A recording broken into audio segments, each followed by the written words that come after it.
In the beginning of time, when all the planets had finally been created, the sun and the moon were all racing around with all the different planets till they had raced all the planets. So they decided to have an epic race. So on the day that they were going to meet up for the race, the epic rooster of epicness had made a track for them, each of them. So they both hopped on, and they're still to the race today. And whenever it's daytime, it's because the sun's in the lead, and whenever it's nighttime, it's because the moon's in the lead. But whenever there's an eclipse, it's because the sun and the moon are tied. A long time ago, the Europeans thought the sun would go down the solar system every night and go to a station where electric currents would come. The sun would remain there for 2 hours and would come back to Earth to give it shine and give life to the Earth. That's it. Once upon a time, the sun and the moon had a walking relay race around the Earth, and it took 12 hours for just one of them to finish a lap because the Earth was so lopsided, and the track had to be very, very lopsided. And all the other planets watched. That's why when the sun is in the lead, the moon is always on the other side of the Earth. So when the sun's right here, the moon's over here. The end. There once was a good sun. Then as the day started to end, the sun started to die. Right before it dies, it has a baby boy or girl.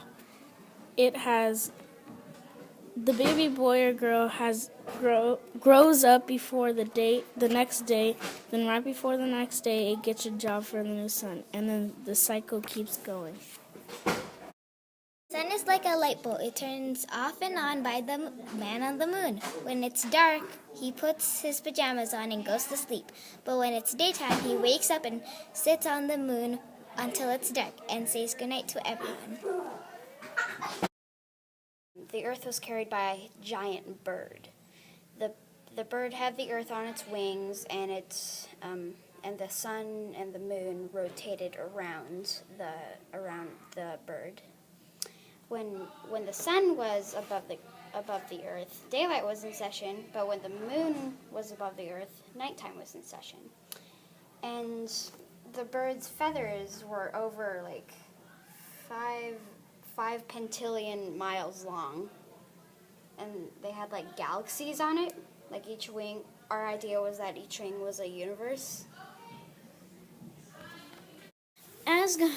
So in this myth, Asgard is at the center of most things, of a bunch of floating, strange-shaped islands, sometimes donating, sometimes giving artifacts to the Norse citizens from Asgard. And there was also a creature called the Sunkeeper, which would take care of the day and night cycle. With feet so large they looked like large black mountains on the islands. Its eye was so would give color and light to all the islands when it looked upon them. And also the artifacts made in Asgard were made from the Sunkeeper's fire. A very long time ago, the people of Brazil thought when the sun set, it would go to the other side and play with the other planets at the water park.